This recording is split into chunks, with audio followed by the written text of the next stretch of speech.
Yo guys, in this video we'll be doing the quotient rule. So the quotient rule is the rule you use when you differentiate fractions. So let's say, for example, you have to find the derivative of the function u divided by the function v. How you find the derivative for this is, I like to start with the bottom, the denominator of everything. So you say v squared, which is the denominator that was here, squared. And then with the numerator, you start by writing the denominator again, which is v, and then you find the derivative of u with respect to x, minus, now you start with u and find the derivative of v with respect to x. Right, this is a rule.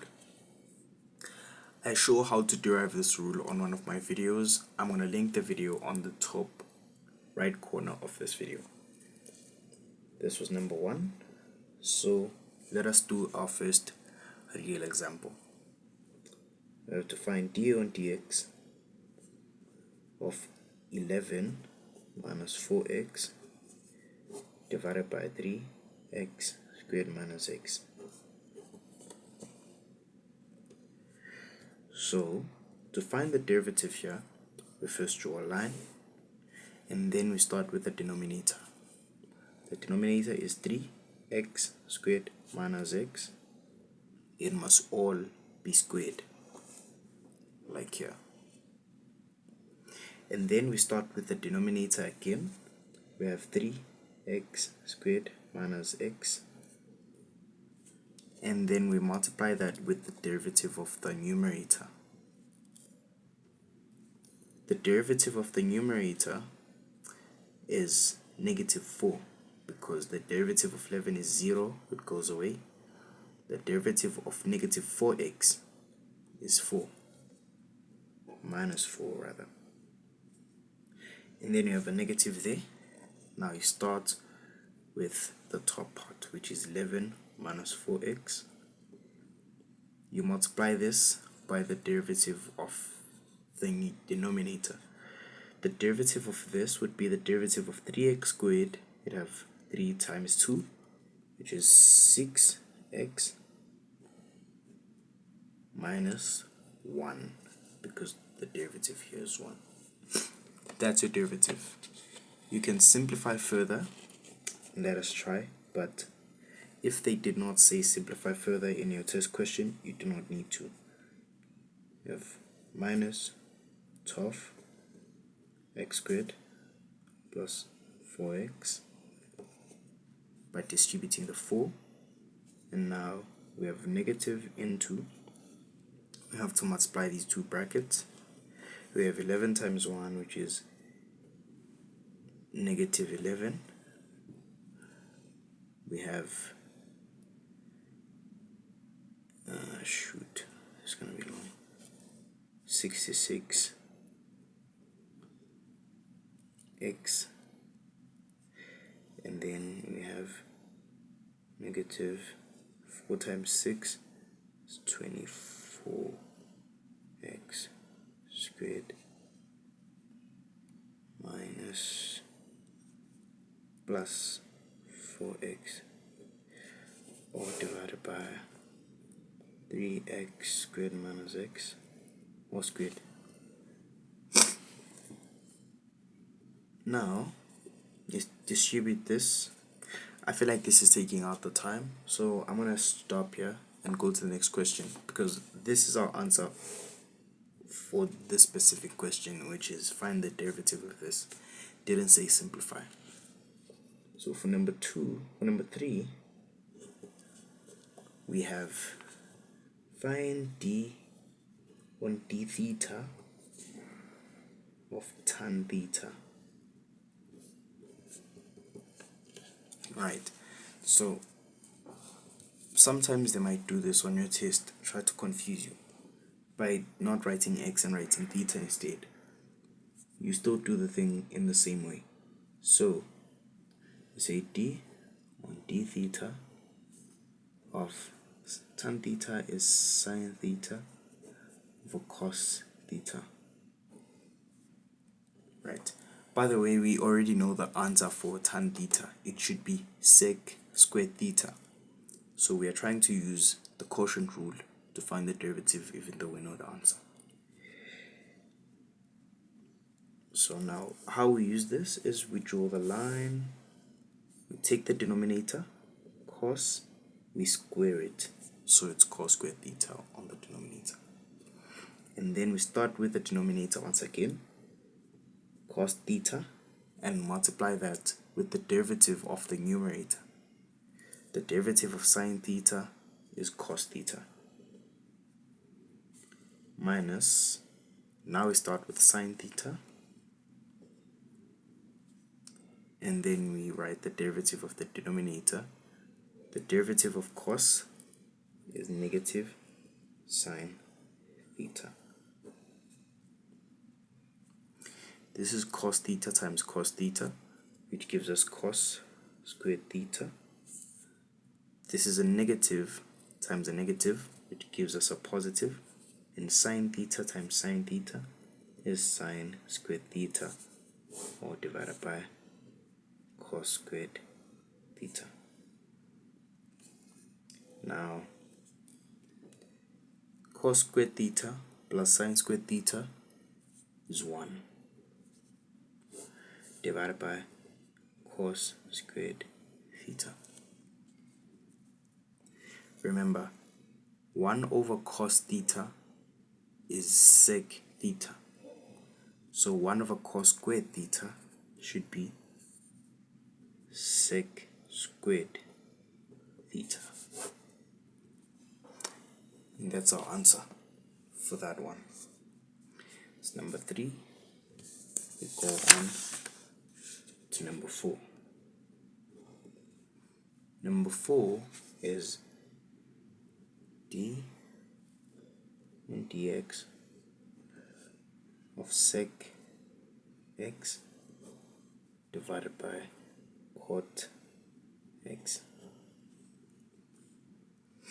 So the approach to this one is, we, according to what we know so far, cannot derive sec directly and we can't derive cot directly. So what we'll do is we will write them as what we know. So sec we know to be 1 over cos. So there will be cos x on the denominator. Let me just write it like this. Divided by cot is 1 over tan. 1 over tan x.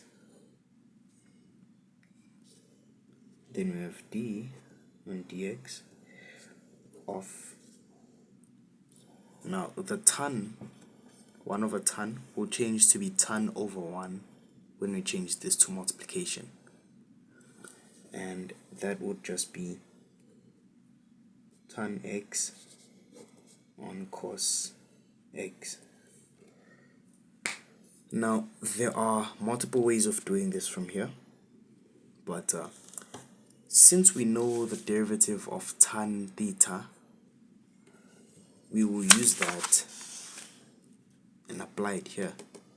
But if we didn't know that, we were going to have to write tan x, we'd have to write tan x as sine x over cos x, and then we derive that instead. But here, what we'll do is we'll use this directly. So using this directly, we use the quotient rule once again. We have a number divided by another number, and they are both functions. So you draw the line, you square the denominator, cos squared x. Now for the first number, you're going to have the denominator. You always start with the denominator, the actual denominator, and then you multiply it with the derivative of tan x. So it will be the derivative of tan x minus, now you have tan x multiplied by the derivative of cos x. I'm writing this step because I want it to be clear that we know the derivative of tan x. Now we have cos x.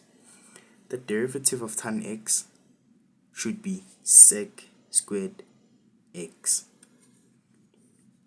So we say sec squared x because this was tan theta and the derivative was sec squared theta, so it should apply for any value of the angle, minus tan x. Now the derivative of cos x is minus sine x, all divided by cos squared x. Now we are just simplifying. This is our answer. To simplify here, this is sec. Sec is 1 over cos. So if it's 1 over cos,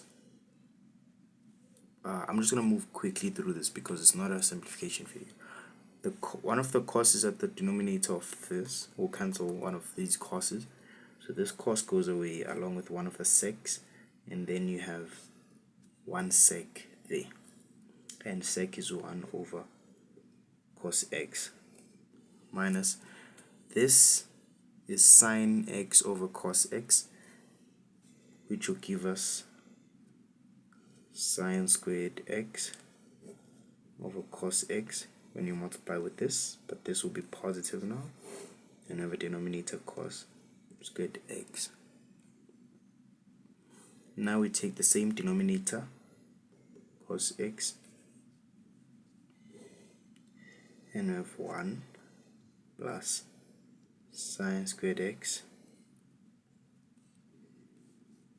divided by cos squared x.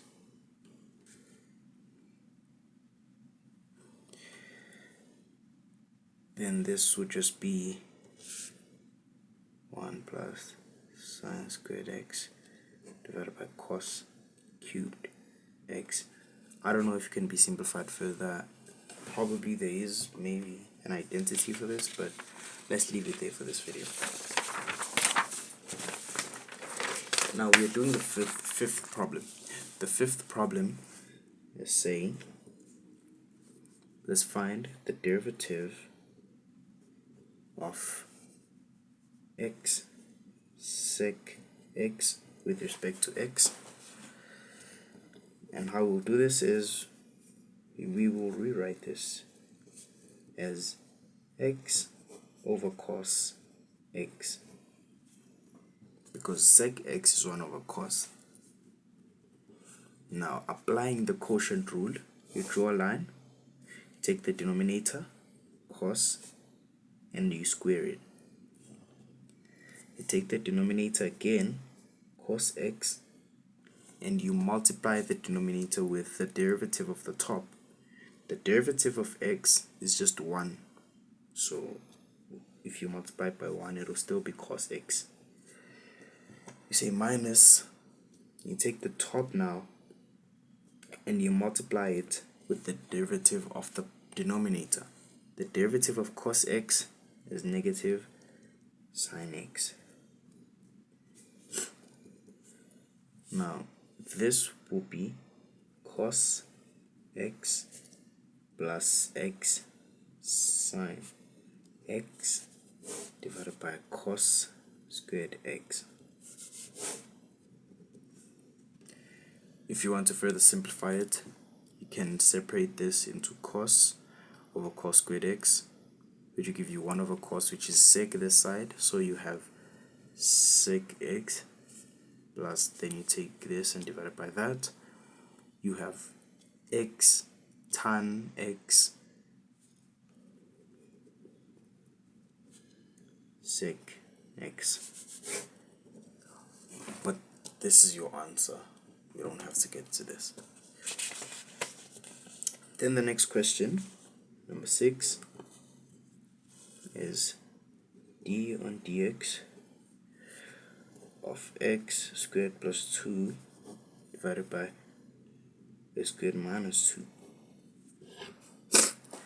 So for this one, we do the very same thing. So the first thing we do, we take the denominator and we square it. So we have x squared minus 2 all squared. And then we start with the denominator, x squared minus 2. And then we multiply that with the derivative of the top. Derivative of the top is just 2x minus, we take the top as it is, x squared plus 2, and multiply that with the derivative of the denominator, which is 2x again. 2x. Now, if we try to simplify this, we have 2x into x squared minus 2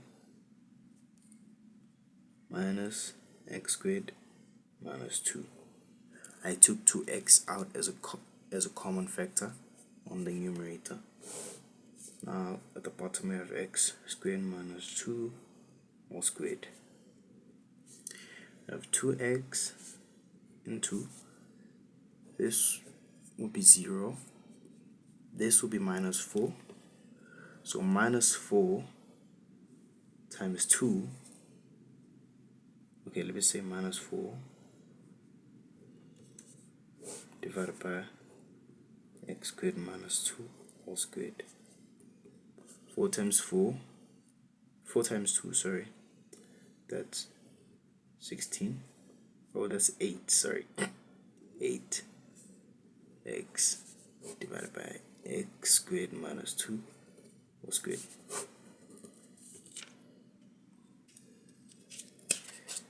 Okay, and to the last one.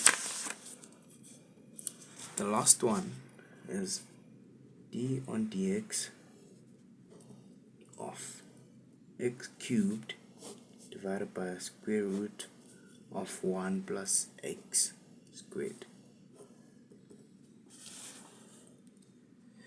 Now how we do this is the very same way we've been doing it.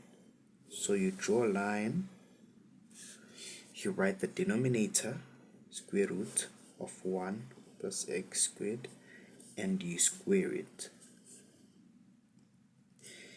You write the denominator once again, square root of 1 plus x squared, and you multiply it with the derivative of x cubed. The derivative of x cubed is 3x squared minus,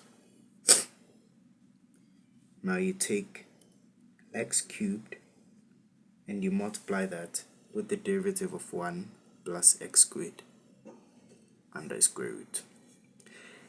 What I'm going to do is, I'm going to do that right here with you guys so you can see, because we don't have enough space to show everything here.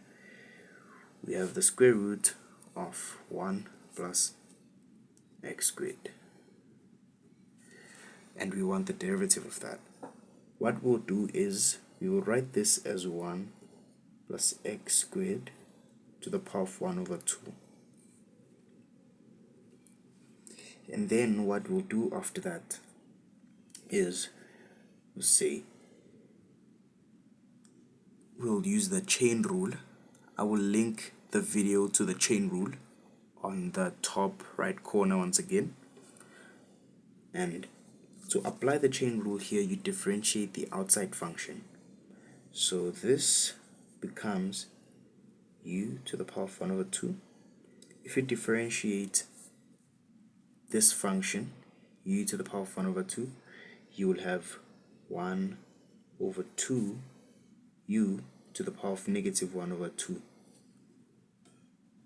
because you take this to the front and then you minus 1 from the exponent and get this, and then you have to multiply that with the derivative of the inner function, which is 1 plus x squared,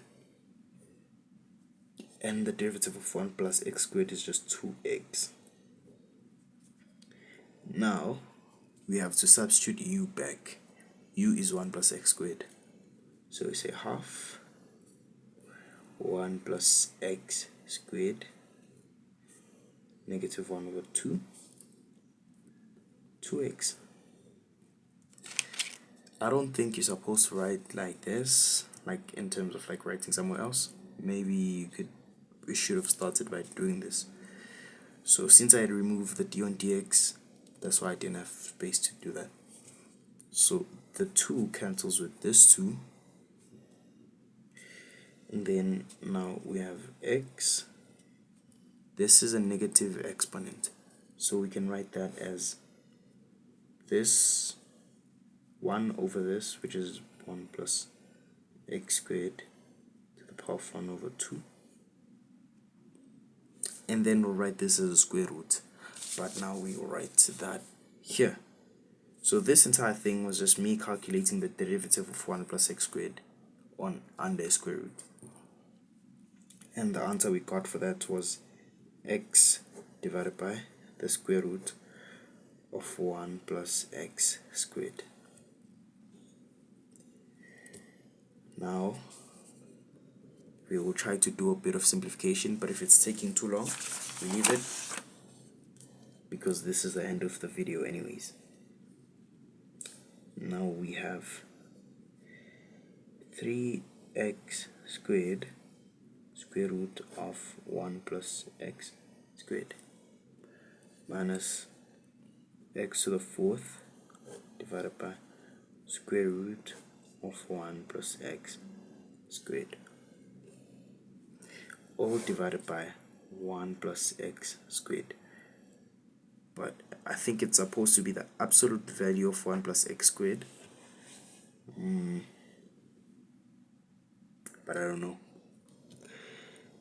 It's equivalent to, we take the same denominator, we try to find the LCD for the top, which will be square root of 1 plus x squared, and if you multiply this by 1 plus x squared, you just have 3x squared into 1 plus x squared minus, you don't have to multiply that with anything, x to the 4th, all divided by 1 plus x squared. This is equivalent to, we distribute here, we have 3x squared plus 3x to the 4th minus x to the 4th divided by square root of 1 plus x squared multiplied by, this I'll change to be 1 over 1 plus x squared. I could have said divided by this, but this is the same thing. Now we multiply the denominators, and or to rationalize the thing anyways, we will also have to multiply it by square root of 1 plus x squared divided by square root of 1 plus x squared to try to rationalize the denominator. So now at the top, these will give me 2x to the 4th plus 3x squared, which will be multiplied by square root of 1 plus x squared divided by this multiplied by this will give me the same thing as this, and then we have 1 plus x squared all squared. I'm going to leave it here.